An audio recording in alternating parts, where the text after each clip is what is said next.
This is going to be great fun. We have four, I'd say player coaches here, but let's say coaches for the moment, and I'll just briefly introduce them. Let me start with Rich Wardner on the far end. Rich Wardner is, among other things, the majority leader in the state of North Dakota's legislature, the Senate. He's a dear friend to Dickinson State. He's coached us through many a difficult situation.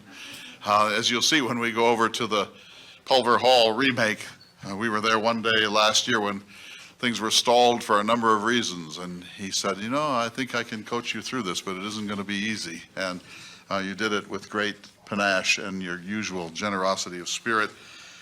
Rich has been a coach, among other things.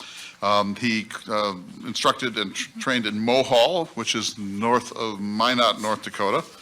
He had a top basketball teaching gig on the native high school there.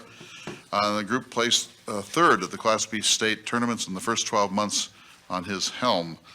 He later moved to Dickinson, where he coached for 7 years of varsity basketball and 20 years of freshman soccer, etc. He entered the legislature in 1990, and in 1998 moved from the House over to the Senate. So, Rich, we're glad you're here. And next to you, Thad O'Donnell. Thad is a well-known figure here in Dickinson and at Dickinson State. He's entering his 25th season as a coach here, and it's an amazing record. He's coached 4 different sports during his time for the Blue Hawks, head wrestling coach for 20 years, head cross-country coach for 8 years, head men and women's golf coach for 6 years, assistant football coach for 8 years, and in that time span, he's coached over 150 All-Americans, 6 national champions, 35 academic All-Americans, and was 6-time Coach of the Year award recipient. Amazing. And amazingly, he's from Baker, Montana, which is the lesser cousin to Marmarth, my favorite North Dakota town. So we're glad you're here, Thad. Kelsey Bedeker is the technology coordinator at the South Hart School District. That's just 15 miles west of here. She's served in that role for the past 9 years. In 2020, you received the Technology Teacher of the Year award. And you say here you were not expecting it, which is usually the case, of course. From Sheridan, Wyoming, women's golf, women's basketball, joined the 1,000-point club during your senior season. And now she teaches business classes, Future Business Leaders of America, the FBLA program, and is assistant coach for girls basketball team, the Cougars. That's South Hart's Cougars, right? And finally, Michelle Orton, who is a banker, among other things, at the Bravura Bank.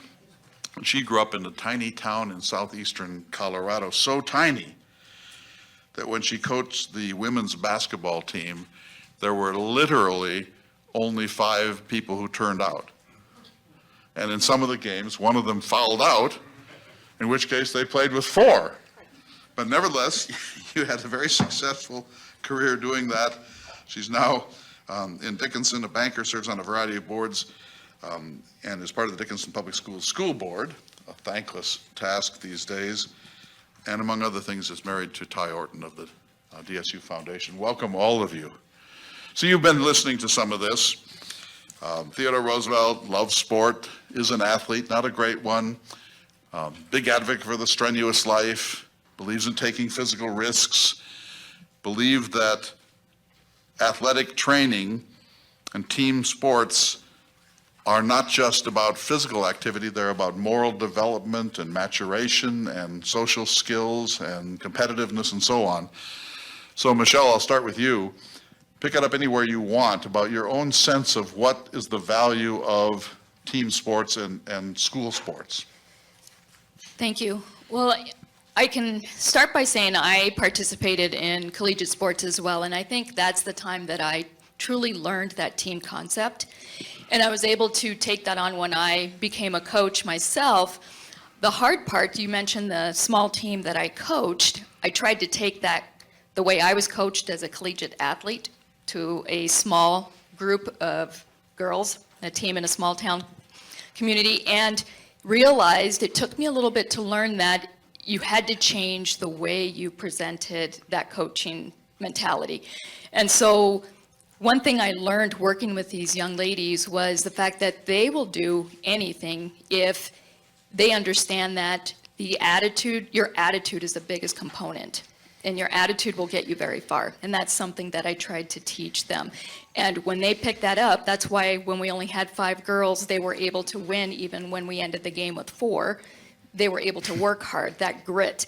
And when you mention TR, that's something I think about is I think he would have been a great coach. And I say that because his leadership skills embodies what a coach is and what that grit, you never give up, and what we teach our players, and that character is big. And so I think that all-around athlete is very important, and I think that's what he exemplified as well. Opinions vary on whether he'd be a great coach, but we'll take your word for it for the moment. In my opinion, of course. Tough coach, let's say. But you mentioned that attitude is everything.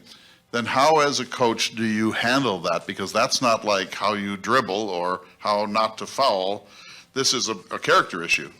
That is correct. And obviously, skill is, especially at the collegiate level, but any level. And I worked with elementary, middle school, high school. I coached boys, girls, and you can't teach attitude. I think that is something that individuals have within themselves, and you can take that into any setting in life. But I believe that the more you practice that, the more you discuss it with your team members, I think it's something that they start to, they're surrounded by it, and they start to believe that. And I think you can't take a player who maybe comes to practice with, let's say, 20% positive attitude. You're not going to turn that around by the end of practice to where they're going to be 80% positive attitude. But if you can even get 25 from a 20% positive attitude at the end of practice, when you can see that change and they see that, I think that makes a huge difference. So with that, let me ask you a question. You know, there are different types of coaches, as you know. You've been at it for a long time. Some throw the chair out onto the court and slap their athletes around a little bit. Phil Jackson prefers a Zen approach. There are all different types of coaching. So how did you identify your own coaching style, and how do you evaluate the ones that are not just best for winning, but best for the development of young people? I think all coaches, no matter what their style is, build a relationship with their athletes. Perception is reality. Obviously, when you see it on TV and they throw the chair across the floor and they throw a fit, he might be in the huddle telling them, I'm just doing this to get the other team upset or whatever. So there's some things that are done by certain coaches are just theatrics. But the style of picking a style that works for that athlete is important. I think you have to build a culture. For me, I'm not a screamer and a holler type of coach. It's more of a one-on-one with the athlete, building a relationship, and you build that trust. Once you have that trust, you can call on them to get outside their comfort zone. And that's how we become good athletes. Athletes is not just being talented in athletic abilities. That's a gift that's given to you. Your ability to take that gift and push it past where you're at is, like Michelle said, it's attitude. It's a culture of wanting to do better than where you're at right now. And as a coach trying to do that, they all come in at different levels, and they all come in with different attitudes. Building a culture that is for a whole of a sport that makes that team progress forward is it's real hard to do sometimes. Sometimes you have great chemistry. As basketball coaches use chemistry a lot. They'll say, oh, I got great chemistry, because they have to work together. A lot of the sports that I coached were individual sports, which is a little different because now you have chemistry with every one of those individual athletes. So as a coach, I pulled things from watching coaches that I've had coach me. I took good things, and I took the things that I didn't appreciate and realized and focused on those, because sometimes those would come out of myself as coaching. I said, that isn't how I want to handle this situation. So every coach I've had, I've learned something from: positive, negative, what to do, what not to do. And it's just basically a process of going through and figuring out what works. It's a big trial and error process. But you know, when you look at, say, the NBA today, there are players, and I associate them often with the Lakers, but sometimes now with the Knicks, that are or Brooklyn, who are extremely talented. but they can't win on a team. They can't work the chemistry. They're so talented that they haven't figured out that only teams win these games. And you'd think at that level of sport, with that much scrutiny and that much money involved, and the amount of money you can spend on psychology and coaching and retreats and so on, you would think that this would be doable, but it isn't, is it? A team is a kind of a magical art. Yeah, it's at that level, it becomes a me thing rather than a we thing. At our level, obviously the finance is not going to be a thing. They're in it for the love of the game more than anything else, and that's a lot better to coach than get to that professional level where it's all about the money aspect of it. So Kelsey, not to dump on Southard, but it's a small gene pool. So you don't have 10,000 possibilities. You know, you deal with the group that's handed to you. What's a graduating class in Southard? Around 30. Right. So not ideal from the point of view of the most gifted young athletes. How do you turn people who are not necessarily that talented, say Theodore Roosevelt, into people who can succeed and win? I think the first thing that I'd say to that is some of the best athletes, the student athletes that I've ever coached are not the ones that are the most talented. It's the ones that do all the little things. They'll do whatever you ask. They'll do it with a smile on their face. And most importantly, they're the best teammate. So they're there, whether they're seeing the floor or not, they're encouraging their teammates. They're always excited for others. Those are the ones, especially in a small school Class B atmosphere, that you need on your team to see that success. How do you help them with their fundamentals? A lot of practice, a lot of repetitions, a lot of positive encouragement. We won't have the most talented kids across the state, but the teams that I coach, we will have the most hard workers, the ones that work the hardest, and the ones that do so with a positive attitude. I love to go to the Class B tournaments because they're just sort of fundamentally different from the Class A tournaments. And when I was growing up long ago, when a student committed a foul, they raised their hand. There was a level of all that, the sportsmanship and the humility, and you still see it, don't you, in Class B, in a way that you don't necessarily as you go up. So talk a little bit about that, the character of rural life and how that informs student athletes. I think a lot of it too has to come with where our kids come from. They maybe live on a ranch, they live on a farm, and in our part of the country, those kids learn work ethic, and they learn the hard parts of facing adversity and handling things and situations, and more humble, more we're able to put maybe some of those things on display at smaller schools. Because we don't have maybe that standout athlete. And so we're able to say, hey, even if we don't win a game, we're going to do all the little things right. We're going to make sure sportsmanship is always at the top of our list. We're going to play teams, and at the end of the day, we're going to hear from officials and we're going to hear from opposing coaches, how well-behaved, well-mannered all of our athletes are. I think if you continue to try to encourage that type of atmosphere, you'll see your students do the right things when they're in the spotlight. So for those of you who are not from here, North Dakota is an extraordinary state for its rural culture, and although those towns are in some strain, this is really the heart of the North Dakota character. It's what made us who we are, and it's what makes us different in some respects from other places, and particularly urban places. And if you ever get a chance to come watch these young athletes, especially at the Class B level in these schools where the graduating class is 30, 40, 60, it's fun to watch, and it's even more fun to watch their parents, because the parents of rage are less prevalent, not absent, but less prevalent at the Class B level than in some other ways. Senator Warden, let me ask you the obvious question. Is coaching a bunch of 16-year-old kids better or worse than coaching the Senate? Well, to be honest with you, it is tough coaching the Senate. I think the kids are a lot easier to coach. And, everything that I've heard here, I really agree with. But I'm going to bring it down to mental barriers. That I coached ninth grade football for 32 years. And I was working with ninth graders. And you can mold those young people.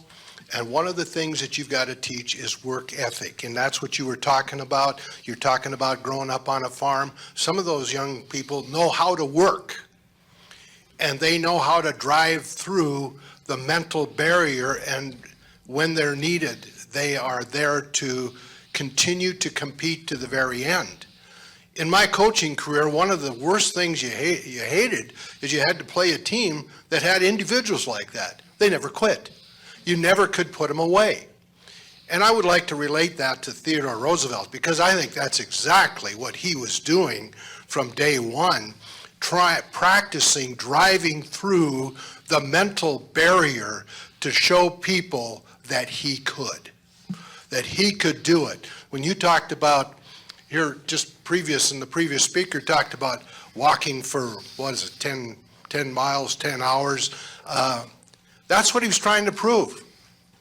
And I think about when he brought the two thieves back from up by the Long Axe Bridge back to Dickinson, and he was the only guy and the two crooks, and he didn't dare go to sleep, so he read books to stay awake.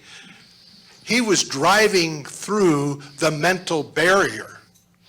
And that's what coaching is. And you can coach it.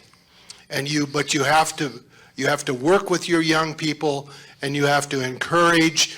And I don't know if Theodore Roosevelt would have been a real good coach, because I don't think he was ready to wait and develop. It was, you either dance now or get off the dancing floor. That's what I think.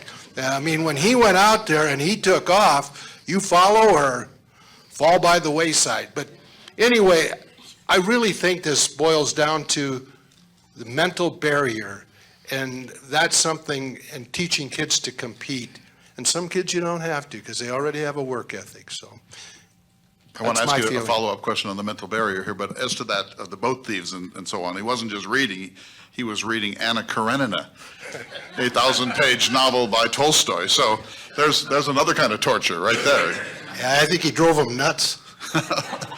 And he actually ran out of book, according to the story that he tells, that he read the boat thieves, the entire English translation of Anna Karenina, which is about 1,000 pages, and then wasn't done yet, so he said to redheaded Mike Finnegan, the leader of the gang, "I say, old chap, you don't have a book with you, do you?" And it turns out that Finnegan did. He had a dime novel about Jesse James, and Roosevelt said, "Let me borrow it, and I'll give it back to you after your prison term." So there you go. That's leadership. So, but you talked about mental gumption traps, mental getting over, talk about that. What do you mean by a mental barrier? Well, I think that in the case of Theodore Roosevelt, he went out and he didn't, you're right, he did not play to win. He played to finish the game.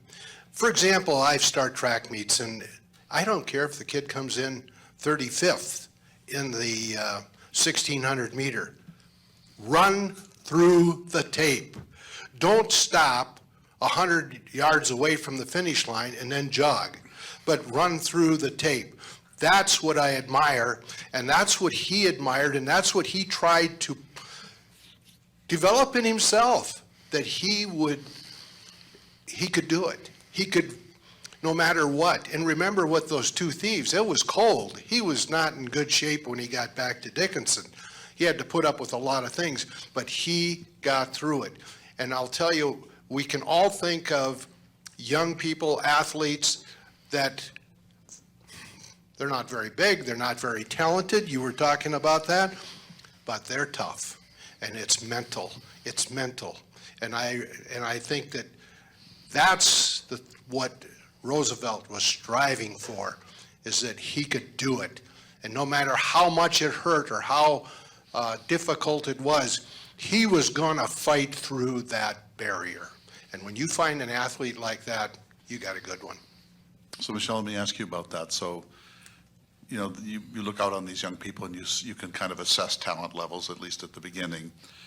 There must be moments when you go home and when you've seen a breakthrough, that somebody who's basically mediocre or not great in talent, but overcomes that, becomes more, figures something out, or realizes that maybe I can't shoot, but I can pass. There must be a great feeling for you when you see that growth. And I know you wouldn't say, "Oh, I did that." But of course, you partly did, right? So explain how you negotiate that. I think that is such a great feeling as a coach, when you can see an athlete who, at the beginning of the season, you set goals as a team, as individuals, they set their goals. And throughout the season, they may have their ups and downs, and there are times when they don't think they're going to accomplish that goal.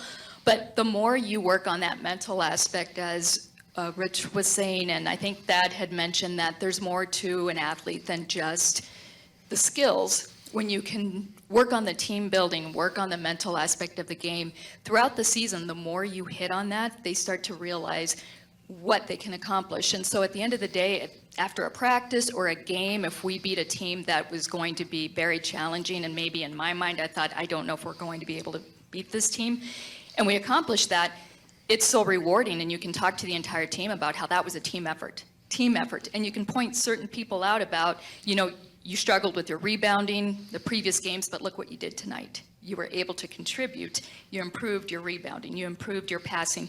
Whatever that goal was, it comes together as a team. But we always did individual meetings as well, and that's where you can really build athletes up. One thing I noticed coaching girls at a very young age up to college women is specifically women, their mental game, sometimes they're very hard on themselves. Females are very hard on themselves. And so the more we can work on ways for them to develop that mental aspect of not just the game, everyday life, their relationships, they realize that it's their overall wellness that we can focus on, and that's what helps accomplish a lot of the goals that they set. So Thad, we talk about bringing up people that are not naturally gifted. How about the athlete that thinks that he's LeBron, or thinks that he's Michael, or thinks that he's Jerry Rice, and they aren't, and that's going to get in the way. So how do you bring them down to a better sense of where they are? And I don't just mean men, but these are three just that come to my brain here, without breaking their spirit and without damaging them in the process. We had themed T-shirts for our wrestling team all the time, and the one year we put "Don't tell me, show me." So that became our theme that year, because we did have some kids that, thought they were way better than they were, and that, there's going to be a line that says, they're hungry for winning, but there's not a big line for the ones that are hungry to do the process to win.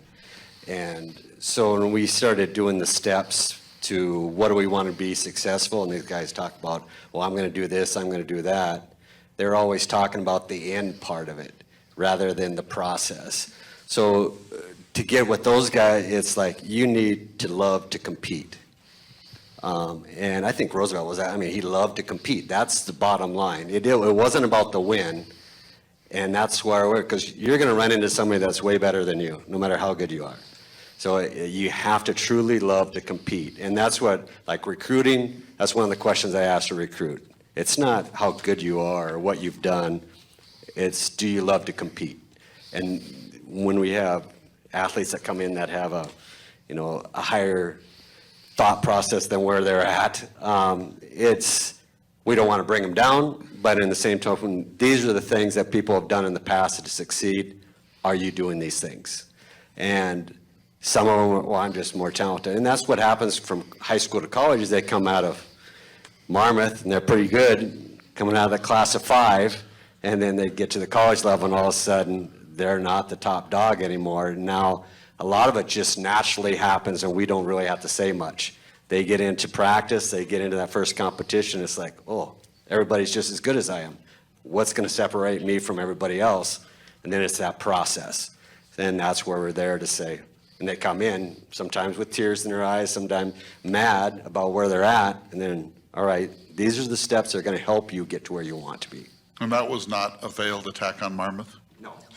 No, never. Because I heard a little, but I know people in Marmouth. I bet you do too. I had relatives in Marmouth. Yeah, they eat guys like you for breakfast. So Kelsey, talk about this, that you're a coach, but in a certain sense, you're also a psychologist, right? Talk about that. Yeah, absolutely. And I think, honestly, we see the need for it more and more every year. I think society is changing quite a bit for our student athletes, for everybody, but especially for our student athletes. And, in my case, these girls come into practice and you immediately know. I mean, you spend a lot of time with these kids and you immediately know if they're off, if something's going on. And you have to kind of open up. You have to build a relationship with your student athletes so they trust you. And once they trust you, then you kind of become a confidant, and they can open up to you. And a lot of times, I mean, we all know it. You can't do your job well if you have other things on your mind. And getting those girls to be able to maybe speak freely about things that are on your mind. All right, but now we are walking into that gym. We're stepping on that court. You've got to try to compartmentalize in a way and focus on something that might be an escape for whatever you're going through. Not downplaying anything that they might be going through, but we got to be able to find that escape. And I know for me personally as an athlete, you know, stepping on that court was always a way for me to say, whatever's going on in my life, right now I get to do something that I love, and I usually felt better after that. And so, you know, allowing those kids the opportunity to do that, and maybe they even learn something about them, maybe how they cope with, you know, problems that they're seeing. Sports can teach you so much about life, and that's one of my favorite things about it, is if you can get those kids to understand at the end of the day, we're just playing a game, but what we're learning from it is actually going to help you later on in life. That's kind of why I think a lot of us do what we do, or have done what we've done. So you raise such an interesting point. You know, you're working with adolescents, and that's a torturous time in many young people's lives.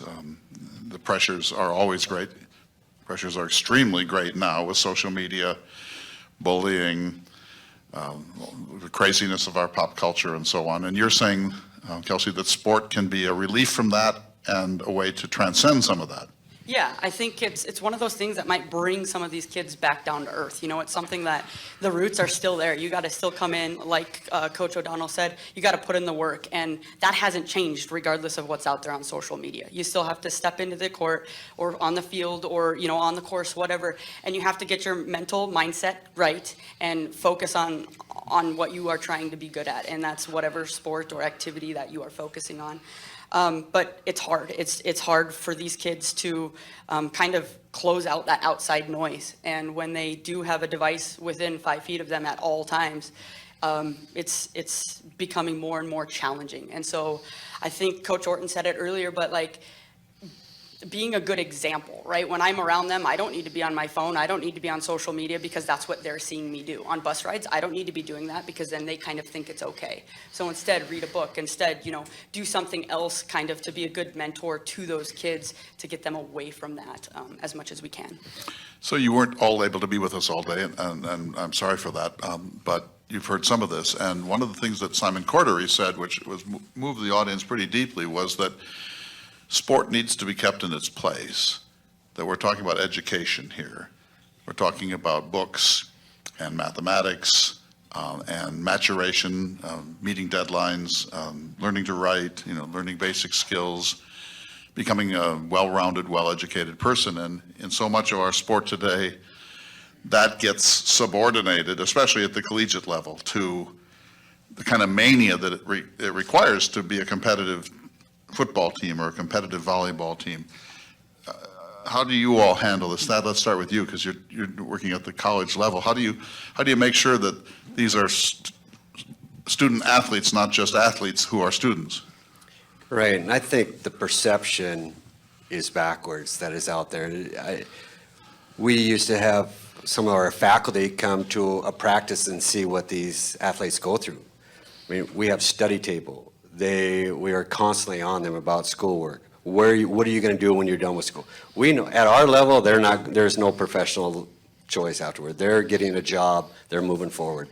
So, and at the same point, when we're competing, they're building connections. They're building a reputation for themselves and of hard work, and they're building a confidence level that's going to help them in whatever field that they're going to.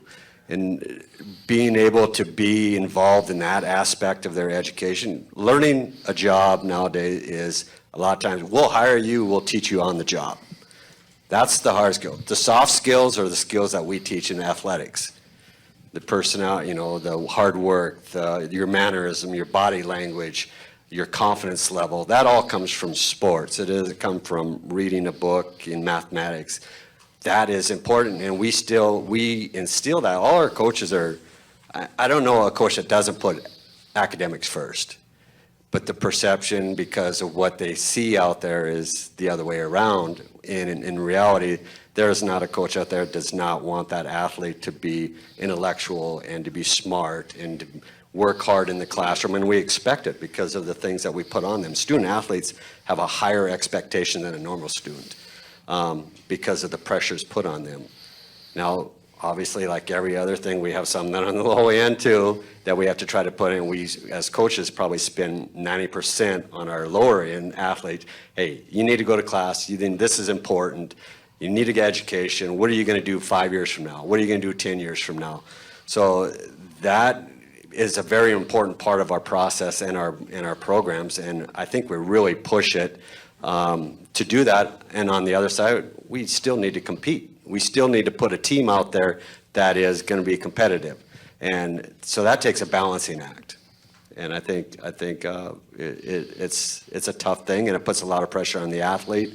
And sometimes they stumble, and we're there to say, hey, get your butt in there, get help.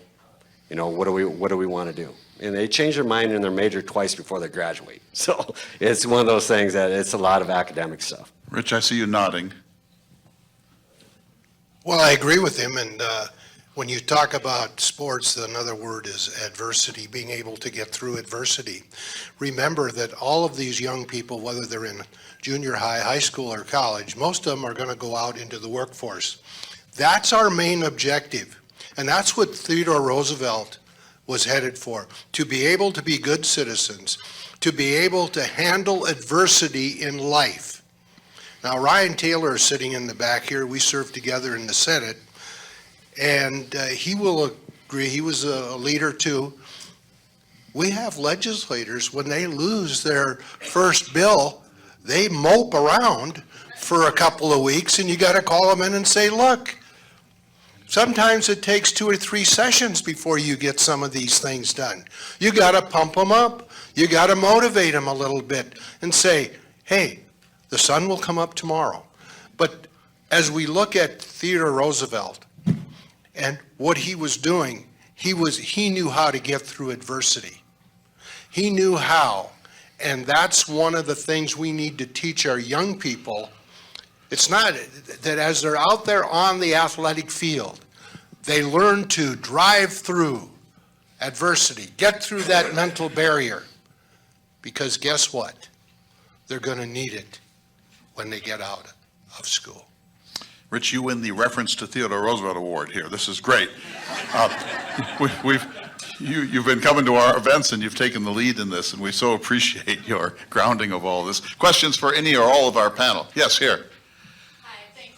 I have a question about student-athlete mental wellness, which has come up a lot in the media, I think. But how do you all deal with stigmas around mental wellness? I think across gender it can be especially difficult, at least with students I work with, to like kids really want to go talk to counseling, but if there isn't someone specific in the athletic department and someone who's kind of trained to reach out to men, it can be hard for them to ask for help.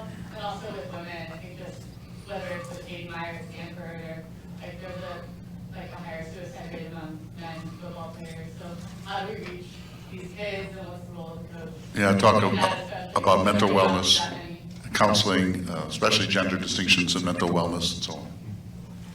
Yeah, talking to our athletes, I mean, that one thing we talk about, getting that trust and understanding your athletes. We try to build a culture where our athletes feel like they can come to us, but we also have leaders within our teams that are people that they can go to. Because I coached both men and women, and a lot of times the women didn't feel comfortable until they got to be juniors or seniors. We had some freshmen that never spoke to me for the first semester, and I coached them, and it was like after they completed a full sentence, it's like, all right, we're moving someplace. But we had some team leaders in those programs, and the ones that talked to me, I talked, all right, we need to make sure we're all on board here. And some that they've come to me, and then I don't feel comfortable, find somebody that does feel comfortable with them. So it's a huge thing. And in athletics, it becomes very evident very fast. It is something that they can't hide very well. You can tell when something's going on. So it's definitely just having that pulse on what's going on in your team. Others? Please. I no longer coach, but I do have 2 teenage sons, plus being a part of the school board. very aware of what is going on as far as the mental wellness and providing that for our students. And so right now in our district, we are implementing some different initiatives and providing services so that our students feel comfortable reaching out to counselors, their teachers, coaches. It's about those relationships. As Thad said, it's very important that we build those and make sure that it's a safe zone for our students, that they understand no matter what is happening, there are people you can talk to. And it can become overwhelming. Our oldest son is a freshman, and he's just now understanding this year we have an A-B schedule at the high school. So they're traveling quite a bit for sports right now, so they may miss their classes from yesterday because they had to leave at noon. They won't have that class again until Monday. So they're stressed out. A few of them will stress out because they missed the lesson. They don't understand how to complete these assignments. And so now they're worried they're going to be ineligible and that they can't get help. And so those are all stressors along with being a teenager. And it's homecoming and homecoming dance tonight. And, so all of those things are worrisome to them. And so we try to teach them that have fun. We will figure these things out, but the most important thing is that they are reaching out to those people that they trust. Tonight is homecoming? Tonight is homecoming. What are you doing here? I said yes to helping you out. We so appreciate your sacrifice. You were going to say, Kelsey. Yeah, I just want to add to it. Dealing with similar situations like this, I've learned one of the biggest parts is to find where all of the pressure is coming from. Because a lot of times when kids are struggling mental, it's because they're feeling an overwhelming amount of pressure. Well, where's that coming from? Is it coming from the home front? Is it coming from their teammates? Is it coming from coaches? Maybe a lot going on in the classroom, something going on at home. Find where that pressure is coming from and break that level down first. And then they all of a sudden maybe become a little bit more vulnerable, are able to open up and talk about things. And it's not all building up inside. Because when you read things on the news, it's, wow, I never would have dreamt that so-and-so would have done something like that. But they might appear happy on the outside, but there's so much going on in that head. And so it's being diligent, like we've said, a couple times, but building those relationships so they're not holding all of those feelings inside and have somewhere to go with them. And I'll also say from a small town North Dakota school, the lack of resources right now is a bit of a problem. And so I know, like Coach Orton said, DHS is doing a really good job of implementing some things. As coaches, we're working with our administration too. We have a school counselor, but is there anything else that we can do to get these kids the help that need it? We have about 10 minutes here. There was another question. Yes? I'm not a historian, I'm a chemist, and I'm very glad to see that Thad and Clay can recognize how important chemistry is. But I do have a question with what Ryan said. Ryan, if I heard you correctly, it was something about the retirement age for kids in sports is age 11. Okay, and I think some of that has to do with parenting and, the Friday night lights kind of thing. Are we doing something wrong? Are we doing something wrong if a young person retires from sport at 11? Answer yes. Go I ahead. think there's become a lot of pressure from parents, obviously. Sometimes the parents are living their athletics through their kids, is probably the majority of it. And like growing up in a small town, it's a little different than in a bigger town. The small town, you get all the kids out. If you build a culture that kids feel comfortable and safe in, they're going to do everything. But nowadays, kids are specializing so young that, somebody's saying, if you want to be a good athlete in baseball, then you need to play baseball all year round. Or basketball, or wrestling, or whatever it is. And we've accommodated that by having events all year long. Where it used to be, you played football, and then you were done in November, and then you had wrestling, or whatever the sport was, and they had actual seasons. In Wyoming, they had a four-sport season, and they went over. And football coaches were encouraging their athletes to go out for wrestling. The wrestlers encouraged them to go out for track. And I think you see that in small towns. In big towns, they get a little more specialized where football coach is a football coach. And then that's what he wants him working drills and things or whatever sport it is. And that's where I think we've been derailed. But then you look on social media where they'll bring up NFL players and what sports did they play. is a lot of those real talented athletes played a lot of sports. It's the ones that drop out that are focused and they burn out. If you're 11 years old and you've been doing it since you're 2, and that's the only thing you're doing, you get bored with it. Question here, go ahead. All of you, I don't think the guys that went up Kettle Hill with Teddy, one to Remington, once they got there, what's going on with young people today when they think they have to get a trophy just for showing up? Is this true that we over-trophyize, over-reward young people? Is your answer, do you ever, will we get away from that? We got it, go ahead. I think it's the parent, it comes back to the parent. The kids don't know any different when they're little. It's just how we brought up. And I think that culture, this me culture right now is that, you know, we're putting that we want our kids to do well. We want our kids to feel good. We don't want to stress them. And sometimes they need, you know, we talk about our athletes, they need to be in an uncomfortable position to excel and to move forward. If we're always comfortable, nothing's going to change.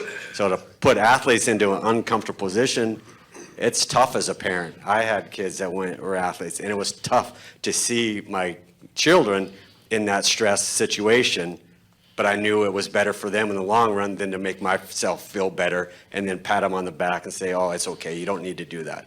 No, it's better to kick in the butt. Yes, you need to do this, even though they want you to say you don't have to do this. So to put them in that uncomfortable position to be able to move forward, and it wasn't in athletics, but it was for them for life, for what they're doing now. Proud of what they're doing now, how hard they work. And some of it, mostly my wife, is the one that kicked them in the butt, told them to put them in uncomfortable positions. But that's part of sports, and I think we're doing a disservice by giving them trophies for showing up. Thank you. Yeah, I can't answer to your question per se, but I'm going to add with what he said. You know, even looking back at when I was an athlete, I learned more from losing than I did from winning. And so I think we're doing, you know, the youth of today a disservice by always having in their minds the perception of, oh, well, even though I didn't win on the scoreboard, I still won. Well, now you're not learning all those important things that one can learn from losing. And so that's another thing that I think we all need to get better at. Go ahead. I think another issue that's facing western North Dakota and eastern Montana is the decline in the small schools. Legal Montana, 7 seniors this year, as you say, homecoming. Basically, the term I use is there's a real lack of manpower to cover all the bases that need to be done there at the school. Not only the sport, but also the peripheral there in that. Interesting fact, Terry, Montana, in the class of 22, 7 graduates, 5 foreign exchange students, only 2 local Now, students. you are like a Chamber of Commerce for Montana, I'll tell you that. So Thank you for inviting me. rural decline is a very serious issue. I want to ask 2 more questions before we go here. First of all, and I want to tiptoe into this. Several people have said to me, you must bring up the question of transgender in sports. Now, this is not about yes, no, but how as coaches can you handle the very breathtaking range of gender identity questions and doubts and so on in a young person who's still trying to figure life out in a way that is fair to your work as a coach and that leaves judgment at the door? Go ahead, Thad. That's a tough one, but I think it still goes back to that trust issue. You need to get to know where they're coming from. What do they want? What's their expectations? And as a coach, you know, some of it is if it's a sport that has man, female, you know, cross country, for example, or whatever, then you're bound by however the body feels it's going to be done. But individually is building that trust with the individual. Is where are we going? What do we want to do? What is your expectations here? And it's going to be a tricky thing to navigate, and I don't really have an answer for it. It's going to get trickier too. Anyone else want to jump in on quickly? I agree with that it is a tough question to answer, and all I can say is that our number one concern should be that student athlete, and just focusing on meeting their needs and understanding where they're coming from. So Michelle, is the Dow coming back? You're a banker. I will not answer that. That's great, but you will go to homecoming. Rich, you get the last word. So I want to maybe just say a word about Jesse White. So that was an extraordinary story. Jesse White, young Native American, one of the best Class B athletes, basketball athletes we've had in the last 20 years. Amazing to watch. Graduated from high school in White Shield, North Dakota, this tiny, tiny little Native American town. Won all these awards, and then at some point you see a picture of him and he's missing several fingers from one of his hands, and yet he was the top Class B boys basketball student in the state. This builds character. Well, it sure does. And in the Native American, culture, sports is a big deal. It's one of the things that's going to help get them out of some of the issues they're dealing with. I happen to been the chairman of the State and Tribal Relations this past interim, and we're working with those things. But in Jesse's case, he had to drive through. He had to, through adversity, he continued on. Several types. Pardon? Several types. His disability Right. plus racism in North Right. Dakota. And the thing about it is that he survived and he kept going. He is a tremendous role model for the Native Americans in North Dakota, and they need that. We all need that. Not just Native Americans. So Senator Rich Wardner, thank you. Kelsey Bedeker, thank you. Michelle Orton, thank you. Thad O'Donnell, thank you. Let's give them a great round of applause.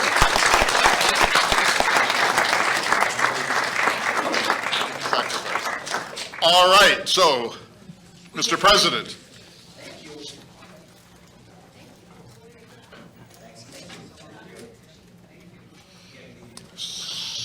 Chris has got, it's not food time, but it's move time.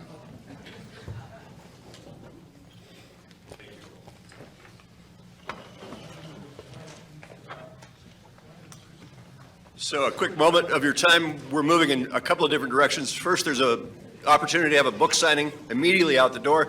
The art gallery remains open if you'd like to roam through there. We are moving down the hill to the soon-to-be rededicated Pulver Hall. So just right off this way, we've got people to direct you or take you there in a cart if you would like. I have a couple of quick thank yous. I want to thank my team once again, so Eric and Kelly and William. And I would like to thank Mary Massad and Sharon Kilzer for all of the work that they put into this, which was amazing. I arrived late, as many of you know, so I get to take advantage of all the hard work they did. I would also like to thank once again the Robin and Melanie Walton Foundation and Humanities North Dakota, grants which support this year after year after year. Without their graciousness, we would not be able to do what we do. So thank you all for being here. There is a rededication of the building down the hill, the opportunity to see the brand new exhibit space. It is, as Clay said earlier, absolutely amazing. It is stunning. You should come down and see it. It will start being open once we relocate the archives, which is a bigger process than I want to think about right at this moment. But for the moment, come see the exhibits. The dinner begins at 5:30. Let's go with that, 5:30. Yep, hold me to that. And then the evening's entertainment begins. We're relocating up the hill to Stickney Auditorium in May Hall because there's a stage large enough to hold a dozen young women playing basketball, folks wrestling and trick roping and other things. That is my piece. Thank you once again. Thank you for coming, and thank you for what has so far been a lovely day. It will continue to be so.